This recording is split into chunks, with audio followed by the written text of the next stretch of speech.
Good morning, Stampin' friends. It's Nemi Backstone here, coming to you from my studio in Cooks Creek, Manitoba, 20 minutes northeast of Winnipeg. Thank you for joining me today.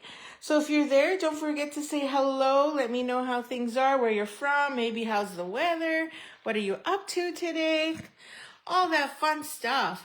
We are at Humpday. It is now Wednesday. Where is the time going? I'm telling you, it's moving way too fast for me. We're already going into May and we're ending April already. That's just way too quick. Okay, I think I was a couple minutes late because I was trying to troubleshoot a customer and troubleshoot with a customer, but we got it going. So I think we do anyway. So hopefully everything's fixed now. And I wanted to make sure, let's make sure here I won't be able to see customers or comments, of course.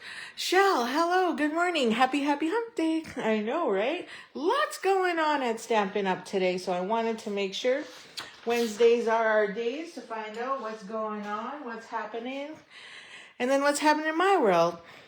Okay, so just a few reminders. And then I think I posted it. Oh, I forgot to do it again. I don't know why I copy and then I paste and then I forget to paste.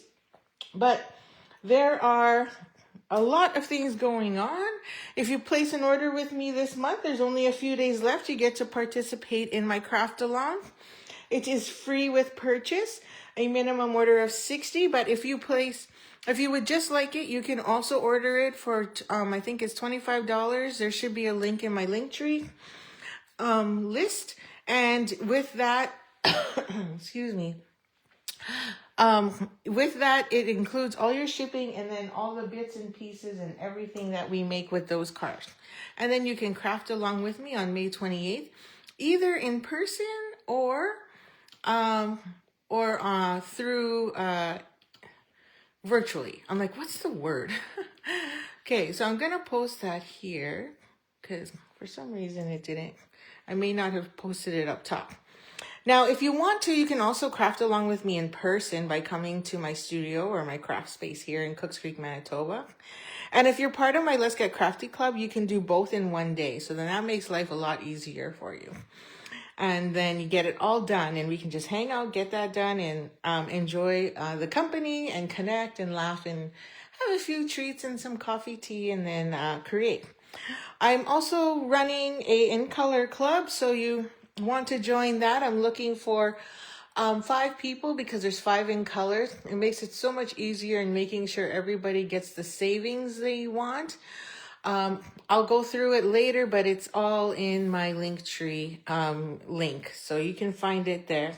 I'm also doing a DSP share, so I'd love you to join me for that as well. If you want there's like 14 different designer series papers, including specialties that have is coming out for May.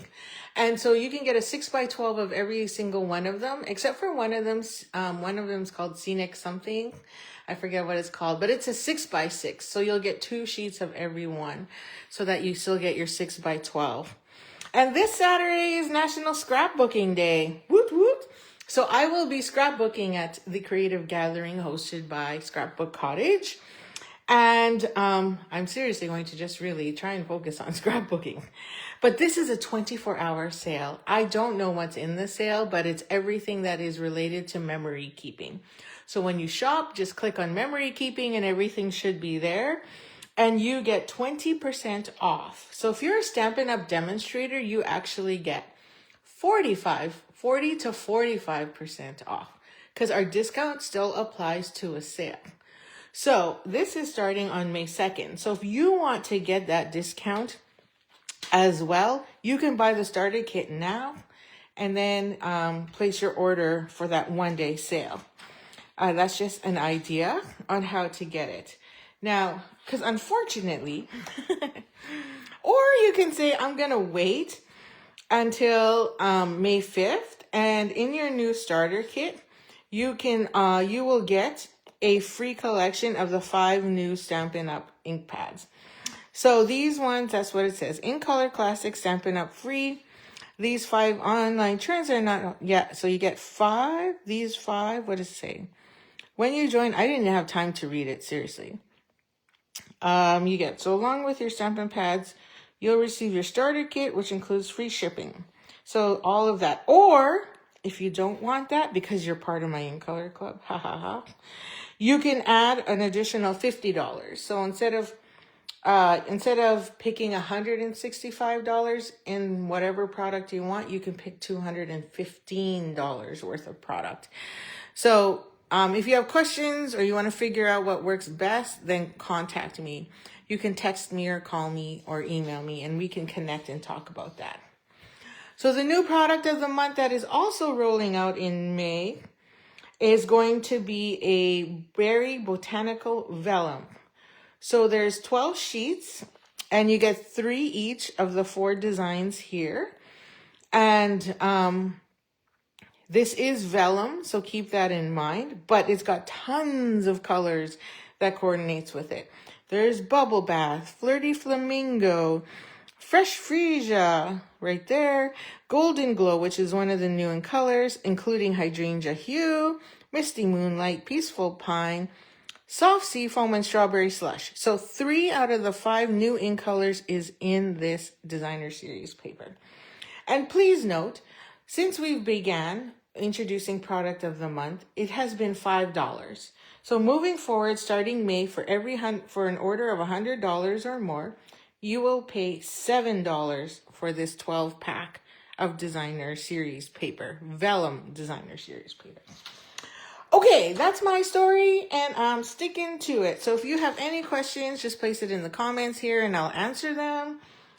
Or you can text or message me directly, whichever works for you. And I don't know why, but I'm missing the case for my Eyelet blooms. It's somewhere here, but I have no clue where. So today we're going to continue using Eyelet blooms. And because it is this month's product of the month, and I want to give you enough projects to work with it.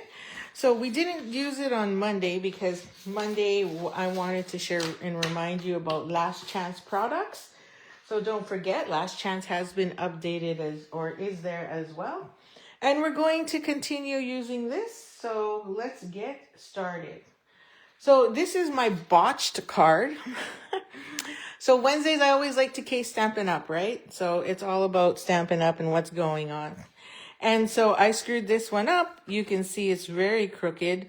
I don't know what I was doing or what I was thinking. But one of the card designs, when you shop in my online site and go to nemibatstone.stampinup.net and hit shop, and you look for Eyelet blooms, this is one of the samples, except they use ephemera or something and use different leaves. But I chose to bring in the Lovely Arrangements bundle because I didn't have what they use. And so I'm using Lovely Arrangements instead, but pretty much copying their design, casing their design, I should say. Copy and selectively edit is what I'm doing. And then there's this little banner in it. So it comes from the Nested Essentials dies. These, of course, should be in everyone's collection. You should all have this. It's been around since 2023. I don't even know if it's still available, is it? It should be, I hope so. But anyway, this is the one we're using. It's one of my favorites. Good morning, Kathy. So you should have this in your collection as well. Thanks for joining. Oh, good. I see Irene as well. So thank you, Irene, for joining me this morning as well. Okay. So I did some pre-work so that we can jump right into it. So I already took my banner and cut it, and this is petal pink. So I've already done that. And then I took a bunch of flowers and I've colored them in with Daffodil Delight blends. So all I did here was use the light to color the center, and then the shadow lines or the blending lines, I pretty much used the dark and just kept it very neutral. They used yellow flowers, so I thought I would use yellow flowers. And then I also, from the same set, Lovely Arrangements, I die cut a bunch of the leaves. This one I'll show you later. And then I chose to use, I couldn't tell what color it was. It could be Pool Party or Balmy Blue. So I chose Balmy Blue and ran it with the plaid 3D embossing folder, which is what they did as well. And then same thing from the Lovely Arrangements. I used this die. So I pretty much used this, and this because it had a huge sentiment. It was thank you. So I chose to use this one and these leaves. So we're using these up here and cut out my sentiment label. Okay, and then we have a base that's pretty much thick basic white. And we're just going to cover the whole front with it. So I'm just going to score that, split that, and now this is literally going to fit here. So I did cut off 1/8 on the other one, and I'm like, screw that. I'm not doing very well here. So I said, I'm going to leave it and go 5 1/4 or 5 1/2 by 4 1/4, which is your standard base, right? And then we're going to layer this on top, and I'm just going to add my initial here in the middle for a little bit of love. And then we're going to put that right on top and pretty much make sure it's flush on all sides, and then we should be good to go. Excellent. So that's the front of our card. Done. And now I don't have to make that boo-boo where I tried to leave like 1/8 or 1/16 of an inch all around. Good morning, Debbie. Thanks for joining me today. Happy Wednesday. Happy hump day. It is the middle of the week. Okay, so how did we do this? Okay, so I'm going to show you my boo-boo. So originally, my first instinct was I'm going to die cut it. So I die cut it using the embossing folder. And then I took the other die, the banner die, and tried to line it up so that I wouldn't hit any of the holes. Well, that didn't work out because when I did it, this is what I got. Excuse me. I thought I missed all the holes, but I didn't. And so all my edges look like somebody bit into it. So I was like, oh, that looks awful. Like, what am I going to do? So then I figured out, oh, okay, I think I know what they did.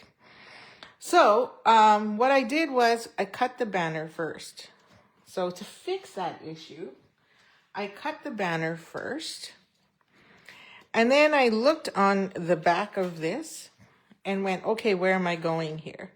And in reality, what we're doing is instead of going this way where you see all the holes along that edge, I went this way, which is landscape mode, and went where, because here there's no holes along the edge. So then I was good there. So then I'm like, okay, we're going to use that end. And now all I have to do, because now I have no holes there, is make sure I don't have holes on the sides and the middle. So I'm going to hover above this guy here so that I don't get holes there. So there's these 2 top holes we want to avoid.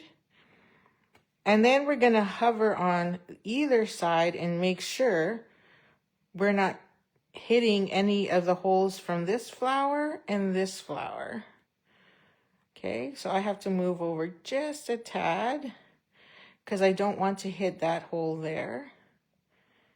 And I have space here. And then I'm going to pull up just a bit more so that I'm not hitting, hopefully not hitting any holes. So then when I flip this over, I should be able to see, you can see the pink. I hope you can see the pink. I'm trying to make sure you can see the pink. Maybe I should turn off the flash. Maybe I should turn off my other lights is what I'm saying. I'm trying to make sure I don't get into it. And I can see here that these holes are actually these 5, 1, 2, 3, 4, 1, 2, 3, 4, and maybe 5 are showing through. Just gonna take a quick peek. It's a lot easier to hold it up into the sky, to the light, to make sure I'm not on any of those marker points that I don't want. Okay, it's looking good. And you can also see here, I'm slightly off the page, and that's okay, because remember, there's no holes up here. So we're good. And I think we're pretty good with that. So with that said, I'm just going to grab a piece of tear and tape, and I'm just going to hold that down so that way we're flush and we're good.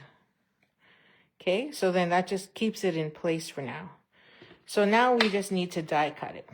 So I'm just going to lift you up again. So just bear with me and you can see more of my chaotic mess. And I'm going to bring in the big boss. Oh, I'm going to move my chair here for a second. And I got to go grab my pads here. Or my plates. I don't know why I call plates pads. Don't ask me why. Don't ask me why. Okay, so we're going to slide that in. And then we're going to put our bottom plate on. And then like we did yesterday, I'm going to use the bounce sheet method today. I mean, use whichever one you want. And then we're going to flip this over top. And I should be good with one piece of tape. It's going to like not punch holes everywhere, I hope. And then we're going to put our plate over top. I just don't want to do lots of cleaning. Okay, let me make sure I'm good here. And we're going to go through 2 times. Okay, so we're going to go 1. And hopefully, and I don't have to go all the way because my piece is really small. It's not covering the whole entire die. But you just want to make sure you went all the way through. And then I'm going to come back. I think I did. Okay, I'm going to do it one more time just to make sure I did. Yeah, I don't know if I went enough, so I just want to make sure I did. Because I was trying to explain it. Okay, let's see what this looks like. So I'm going to bring you back down again. So bear with me as I pull you back down. Okay. And then we're going to open this up. Lift this off. See where we're at. And see if it actually went all the way through. Sorry, I was just trying to get that tape off at the same time. Okay, awesome. It pretty much took everything out. And now it's all sitting here on our, and you can see the pattern, sitting on the bounce sheet. And as always, it smells pretty. So I'm just trying to get this tape off now because I ran it through 3 times. And of course, it's cut with tons of holes. Like, see, you can see all the holes there. So I'm just going to stick that there and peel this off. Okay. So lots of great, there's so many different ways you can do this with an intricate die. And I don't have a favorite, just so you know. It's just whatever I'm in the mood for. So now we can just poke out, so that's 3, 4, 5, 6 of them. Okay, maybe 7 right here. Oh, you're ruining my fun. We're going to do the embossing mat tomorrow. So I didn't want to do it today because today was case Stampin' Up. So yes, Shell, we are going to do that tomorrow. So now see my little guy here, he fell off. So what I'm going to do there is, I tried mine for the first time yesterday and it turned out beautiful. Yes, I was going to do it today, but my plan is to share that to the silicone mat tomorrow. So yes, I will. And good morning and thanks for being here. So I'm going to take this off. Oh, you don't need to be sorry. You just created some interest for everybody to come back tomorrow, right? And I'm going to stick this mini glue dot here. Oops. No, it's sticking to my finger instead. And hopefully that holds it in place. Who knows? Now you can also use tape because no one's going to see it anyway. Clear tape. Okay, I squished that. So let me try that again. Sorry, I have to go in closer. My apologies for pulling it off camera for a second here, but my eyesight isn't that great. So I need to pull it off camera so I can see what I'm doing because I'm blind. am blinded by the light. Okay, now I think I got it. Okay, so that'll hold that in place. Thank you very much. Okay, so I'm gonna move this out of the way because we're done with this. Okay. Oh, you've never used the silicone mat. Oh my gosh, we've used it so many times. It's an old technique from years ago. Back in the day when we used to do lots of scrapbooking. So I think it's great that they're bringing it back. But I really hope they do like a really good, strong video on it for everyone who's never used anything but Stampin' Up! Or who's just started. I mean, I was scrapbooking back in the day when we had no tools and all we had were fancy scissors.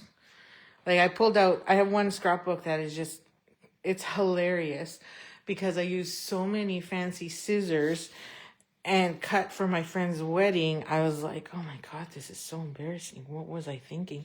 And then you pull out one of yours now and you're just like, ugh, what happened there? It's like, what a difference. Even quality in paper, right? Designer series paper, the quality of designer series paper, huge difference, huge. Like it back in the day, it just looked so flat and boring.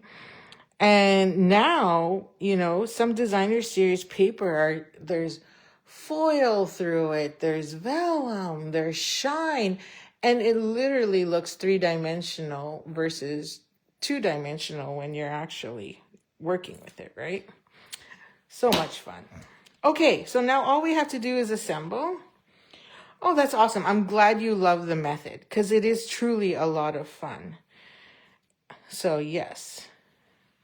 Okay, so to put this on, I didn't use dimensionals on this one. You can. I mean, if we want to, yeah, let's do it. Why not? We didn't on the other card, which is my terrible card. I'm not even going to publicly show that card in a photo. So if I want to put dimensionals, oh, well, this does make it a little hard to put dimensionals because I forgot. What they also did was they lifted all of these up. So we have to take these flower tips and lift them up like this. So I'm only going to do a few there, but these ones for sure, I almost feel like I should just use my fingers. But I don't know. I can't remember if I did that yesterday. I don't think I did. I think yesterday I just used my fingers, not your take your pick tool. It works fine too. Yeah, see, it's faster. Faster using your fingers. And this one as well. So just going around and flicking those up. Now, of course, you're going to put this in an envelope. And yes, it's going to go flat. But it will still show that they're meant to be sticking up. So my sentiment's going to probably go about there. So I'm not going to bother with the other one. But this side, for sure. Okay. And then I'll just leave maybe a few of these off the bottom as well. Okay. Just depends where my sentiment ends up sitting.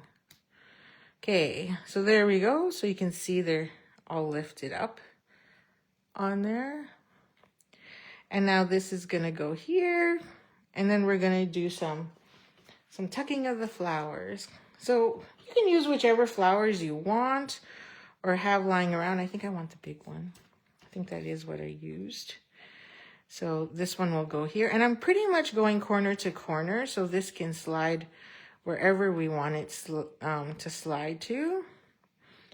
And then I'm going to add some leaves. I like the doubles.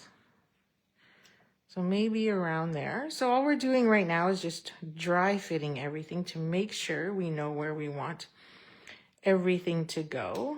And I really like the combination of these flowers together. I think I'll layer one on top. They didn't do that, but it doesn't mean we can't. Like I said, copy and selectively edit as you desire. Maybe one more up there. I think that looks pretty good. I could add some more flower down here, or leaf, I should say, but then I have to move everything up. So we just, you know, need to make sure we move it up. That kind of thing. Okay, so I think what we'll do, if we want to pop this all up, which we can do, we have to be selective as to where we put our dimensionals. But then I'm also going to pop up the sentiment. So I think I might just leave it flat and then figure out, and then kind of work my way that way, if that makes sense, and if you're okay with that. So I'm going to take this, now I'm up here somewhere, so I'm just going to add a strip of adhesive there. And then I'm going to stick my flower right about there. Okay, maybe a little lower, because I got to put that leaf up there. And then this one is going to go there, right? So I don't know why I'm using this one. I'm going to use seal. And I'm going to go down the middle. And then a little bit on the edges, which really restricts me from tucking. But let's see what happens. Go right. So I'm going to gently place that and then slowly go